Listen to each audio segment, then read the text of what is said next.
Everybody knows in a career that there's many, many days that go into doing the same thing over and over and again. But at some point, you'll have some kind of an experience that happens that just makes the whole thing be worthwhile, the things that you really remember. And one of them was when I was working at a place and I had somebody come in later in the day that was experiencing what we call pulsatile tinnitus, which means that you can hear your heartbeat whooshing in your ears. And this, again, may be something that some people don't recognize as a situation that requires pretty much immediate medical intervention. And I remember saying to her, as she explained what was happening to her, I said, you really do need to get to an emergency department. This is a situation, I don't mean to be alarming here, but this is a situation wherein there may be something that is of interest that's happening from a vascular, that's heart and cardiac related standpoint that needs some further investigation. And she laughed, and I never thought another thing of it until about 3 months later when she came in, and she came in with a scarf. She had been undergoing chemo. And sure enough, what had happened is that she had gone into an emergency department and they had discovered a tumor that was impeding on one of the veins in the neck that was creating that pulsatile swooshing sensation that she was experiencing. And had it not been for that intervention, and if it had been left for a period of time, the outcome might have been quite different.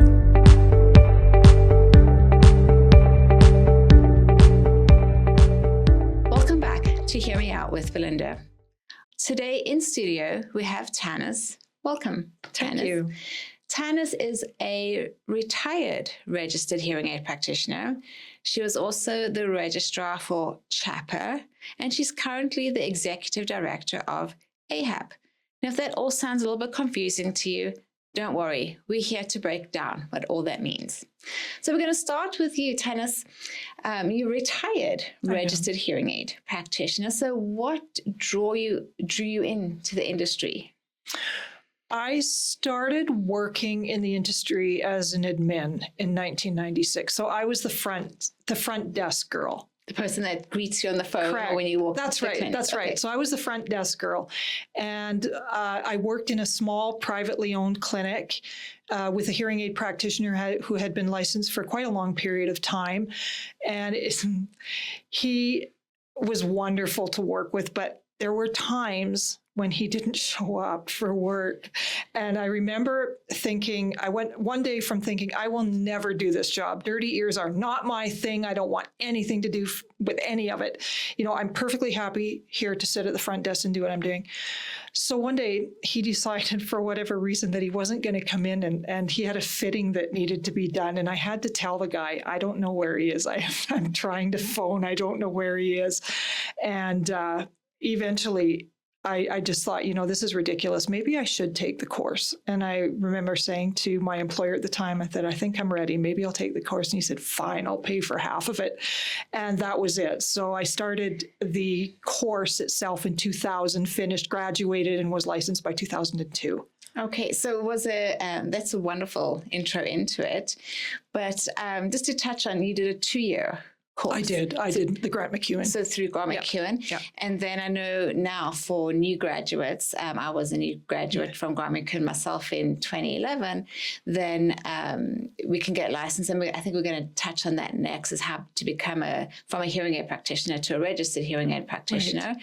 And then also just touching on licensing with third parties to do a year. So that's wonderful that you got into it.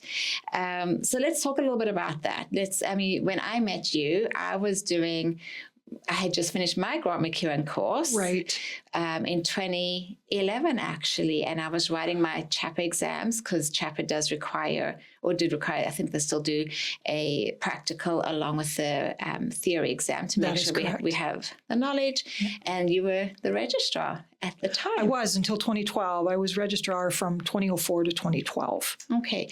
And so what was CHAPA? What does CHAPA do? So what had happened initially, and I just want to touch back to the fact that my boss didn't come in and that sort of thing. Back in the day, how the profession was governed was quite a bit different than it is today. When I was licensed, college had been newly formed. in 2000, I believe it was 2000 or 2002. And they had gone from being simply an association to falling under the Health Professions Act as a regulatory body, a college. So CHAPA actually stands for the College of Hearing Aid Practitioners of Alberta. And that transition was the impetus for ensuring that this profession is regulated along with other medical professions in Alberta under the Health Professions Act. Professions such as the College of Hearing Aid Practitioners of Alberta, the College of Physicians and Surgeons, the College of Denturists, all of these medical professions that are recognized in Alberta fall under the Health Professions Act and the regulatory bodies thereunder. There. Yeah, so it's not about not showing up for work anymore. We are not selling hearing aids out of the trunks of cars anymore. Yeah, it's haven't for years. This has been a recognized business governed under the Health Professions Act for many years now. Yeah. And so I know with CHAPA, just to differentiate between what you do now, with CHAPA, we still have to do a certain amount of continuing education hours annually to make sure that we are staying up to date with best practices, making sure that we're following everything with regards to, protocols within testing or infection control, so that the person coming in and they're seeing our practice permit and it's saying a registered hearing aid practitioner, they know that they are in good hands and that person is licensed and able to treat their hearing healthcare needs. That's right. That's right, yeah. Before we go on to AHAP and the split, the other thing that I know that I have on my license is serum and management, which is wax removal. And so I did my course, I think it's about 4 years now. So we have to re-register for that every 5 years. And so if somebody wants to do wax removal, it does say so on their practice permit. I know that before we went live, we were talking about an experience you had with your mom. Did you want to go into a little bit? Right. So this is the thing, is that a lot of places or people will offer to do wax removal. But it's really important to remember that this is an invasive procedure. And with any kind of procedure like this, there's a potential for creating harm. So if you're thinking about getting wax removal done, ensure that you're going to someone, a hearing aid practitioner that's licensed to do it. These people have taken courses that are specific to it. The courses that they take are approved by the College of Hearing Aid Practitioners of Alberta. So you would take the course, and then there's a licensing process to ensure that you are qualified to do wax removal. The thing that really struck me with this was a personal experience that I had with my mom, where I had taken her, she was elderly, and I took her into a doctor's office to have it done. And the person who ended up doing it was the office receptionist. She was not a nurse. She had no medical training whatsoever. And we went into the back room, and she had one of those water pumps with water under pressure. And she was just hammering this water into my mom's ears. And I was like, no, stop right now. And my point here being that you don't want the office receptionist in there inserting water under pressure into your ear canals without knowing what they're doing. Yeah. In fact, inserting water under pressure into somebody's ear canals is actually a restricted activity under the Health Professions Act, and you do need to be licensed to do this in Alberta. So if you're thinking about going somewhere and they've hung a shingle on the door saying, "We remove earwax," do ensure, all you need to do is look at their practice permit, because if they're legal and licensed and educated to do this in Alberta, it will be reflected on the practice permit that hangs on their wall. Yeah, and I think that's just important to note, so that people have the confidence in the person that's registered, right, and what's on their practice permit, and that they are proficient in doing the activities.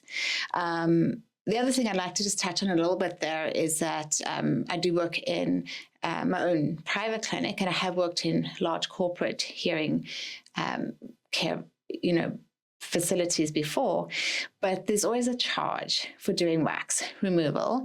And I think just what I'd like to let our viewers know today is that the difference between, having me do your wax removal or going to your physician is that the physician can bill through Alberta Health Services, whereas the hearing clinics cannot. So we have to, we are, as you just said, we are licensed, we have to go through education to do it.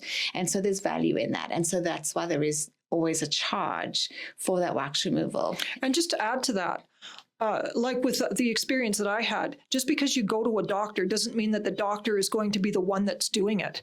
Yeah. Doctors hate doing this. It's messy and it's time consuming. They're not fond of it. Yeah. So again, you might end up with somebody who's doing this that doesn't really have the expertise to do it. Yeah. Yeah. And just check, if it is the doctor's nurse or RN, or a licensed professional, then they are fully aware to do it. I think things have changed as well. I think so. Probably within the family doctors, they've probably made some changes as well over the years. Let's go back to now the change between CHAPA and AHAP and how that occurred, because I know that you are now the executive director of AHAP. So tell me, that's a new thing. So yeah, let's just go in for our viewers to understand what happened there. Yes. So during the pandemic, I think it was about 2020, the college contacted me. The registrar of the college contacted me because I was retired, but I was bored and I was looking for some kind of an administrative volunteer position or function that they might need somebody for.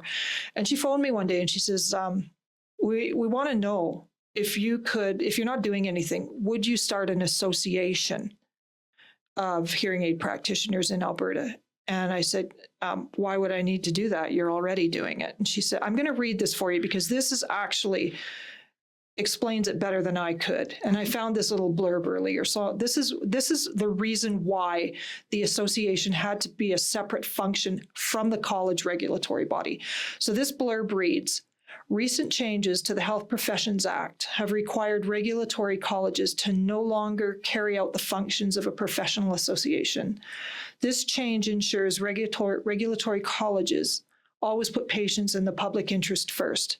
Professional associations still exist as separate entities and continue to promote and represent the interests of professionals. So the colleges have been restricted under the Health Professions Act to only handling functions that are specific to the licensing process, whether that means new people coming into the profession and becoming licensed, whether it means ongoing licensing for existing practitioners, complaints by the public. If there's a complaint against a hearing instrument or a hearing aid practitioner, are dealt with by the regulatory body. What CHAPA doesn't do anymore is handle functions such as liaising on behalf of hearing aid practitioners with third-party insurers or pays, such as Alberta Aids to Daily Living or WCB. The college is no longer involved in handling putting together educational opportunities, symposiums, conferences, or anything of that nature. This now all falls under the purview of the association. So they had to be completely separated. Yeah. So in 2020, I believe it was 2020, and the process was completed in 2021.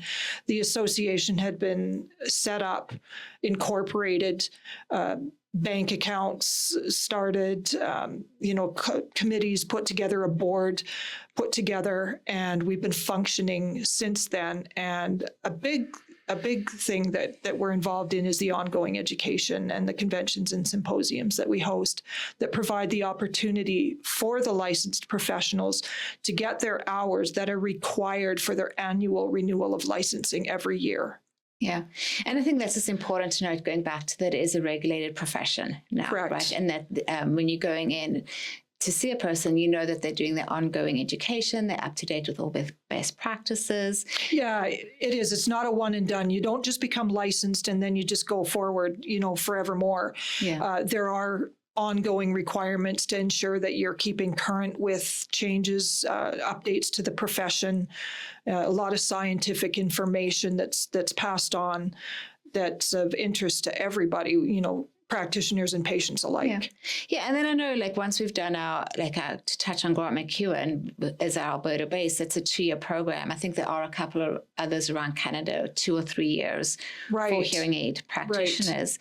Right. But then even to be licensed with third parties, like you said, like Alberta Aids to Daily Living, we need to work so many amount of hours underneath a licensed professional before we're able to work on their clients. So, and the same goes into, I think, WCB Alberta and all of that. They want to make sure that they're sending their clients to someone who is licensed. Most definitely. Yeah. And so if you're coming in and you're wondering whether, a registered hearing aid practitioner is the right person for you, I think you can know that person is, is able and qualified to, look in your ears, test your hearing, make a recommendation, review the results with you, and then obviously treat your hearing loss, especially if it falls into that 90% of sensory neural hearing losses, which the treatment is hearing aids. Right. And they are able to help you.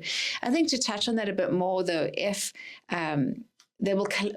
if there is need, the hearing aid practitioner will collaborate with your family physician. So if there's a need to see a specialist, then they will write the letter and collaborate with the medical professionals to make sure the person gets the correct help. Well, this is a part of the profession. I think there's a perception out there that being a hearing aid practitioner is specific only to selling hearing aids. Mm-hmm. But the educational process itself is also part of that is the medical knowledge and the medical background to hearing loss and what types of hearing loss exist and how they happen, different types of diseases that can affect people.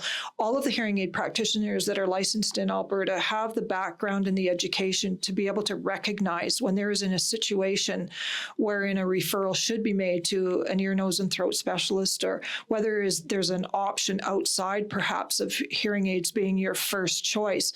In some situations, there are types of hearing loss, like you had mentioned with the sensory neural hearing loss, that maybe hearing aids are the last option. But there are other types of hearing aids that hearing losses, types of hearing loss, that hearing aid professionals are educated to recognize and to know when there may be another option wherein medical intervention is something that should be looked at prior to just settling into saying, well, you need some hearing aids, you have a hearing loss. So all of the hearing aid practitioners in Alberta are educated to have that knowledge, to be able to work with their clients and patients to ensure that they're getting the appropriate treatment. Yeah.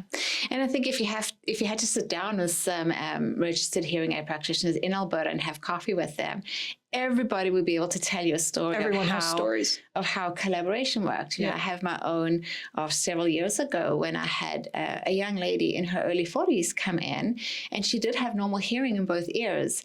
However, there's about a 10 decibel difference between both ears. And I did refer to her family physician, and it was a acoustic neuroma, or I think they call it now vestibular schwannoma. But she came in for her annual checkup, and we just monitored it because at that time that's what the ENT wanted to do. So once again, just we are trained in looking for these things. That's right. And then referring to medical doctors. Right. And I think you had a story to share on that as well. Yes. I do, and these are the stories that you'll carry with you for life. I mean, everybody knows in a career that there's many days that go into doing the same thing over and over and again, but at some point you'll have some kind of an experience that happens that just makes the whole thing be worthwhile, the things that you really remember. Mm-hmm. And one of them was when I was working at a place and I had somebody come in later in the day that was experiencing what we call pulsatile tinnitus, which means that you can hear your heartbeat whooshing in your ears. And this, again, may be something that some people don't recognize as a situation that requires pretty much immediate medical intervention. And I remember saying to her, as she explained what was happening to her, I said, you really do need to get to an emergency department. This is a situation, I don't mean to be alarming here, but this is a situation wherein there may be something that is of interest that's happening from a vascular, that's heart and cardiac related mm-hmm. standpoint that needs some further investigation. And she laughed, and I never thought another thing of it until about 3 months later when she came in, and she came in with a scarf. She had been undergoing chemo. And sure enough, what had happened is that she had gone into an emergency department, and they had discovered a tumor that was impeding on one of the veins in the neck that was creating that pulsatile swooshing sensation that she was experiencing. And had it not been for that intervention, and if it had been left for a period of time, the outcome might have been quite different. Yeah. And just going back to that collaboration, right? Having that knowledge of what to look for, what the red flags are, and having confidence in our profession that you are getting the correct treatment, that we're not just there to sell hearing aids, right? That we're there to look after your hearing health. Let's do a plug for this one too. Okay. Sudden hearing loss. not something you want to wait for. If you have a sudden hearing loss and you wake up and you can't hear in one or both ears, you need to get to an emergency department now. I can't tell you how many people that I have encountered that didn't have the correct referral, and it wasn't recognized as being the emergency that it can be, that if you wait on something like that and you don't address it right away, you do stand the chance of losing your hearing in that ear permanently. Mm-hmm. So, this is something that all of the hearing aid practitioners in Alberta are educated to understand and recognize, and to make that appropriate referral. Exactly, and quickly, right? To know that it is urgent and there's a short time frame for treatment. Otherwise, it's generally permanent. Correct. The hearing loss, yeah. Perfect. Do you have any other stories you'd like to share with us today, Tannis, before we close? I can't think of anything, but I would like to add here that, my reluctance initially, I just thought, oh, this is ears and it's yucky and it's not really my thing. It was a snap decision that I made, and my boss says, yes, I'll pay half of your tuition. And it ended up being a very long career. It wasn't something that I was necessarily expecting. I went from being basically a secretary or a receptionist to having this career in a medical field that, yes, I'm retired from clinical practice now, but I wasn't really ready to step away altogether. So for me, it's been a fully expansive career. Mm-hmm. And, again, this is a profession that people are really invested in. People go to school and they get really invested in this profession and have long, satisfying careers that come from helping people. Yeah, I can attest to that as well. I mean, I got my start when I first moved from South Africa to Canada. I was working as the front desk girl in a clinic Happens in Calgary. to a lot of people. And the owner had also kindly offered to, he said, I have a knack for talking with people. So he had kindly offered to pay half so that I could afford the tuition.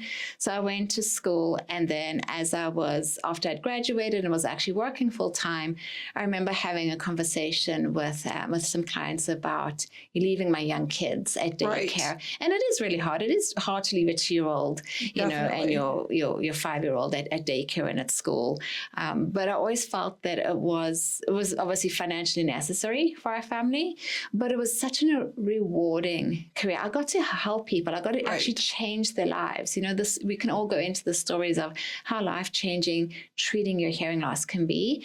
And so those clients make it worthwhile. When you hear the stories coming back, it's very rewarding. And so obviously I would have loved to have been a stay-at-home mom, with my kids, but that wasn't my path. Yeah. And so the path that was in front of me was really having an impact on changing other people's quality of life. Absolutely. It is a very rewarding career. I do have one more example that just popped up now that you were talking about that, was with a lady that came into one of the clinics where I was working that had been deaf since birth, hard of hearing since birth, and had never used amplification or hearing aids of any kind.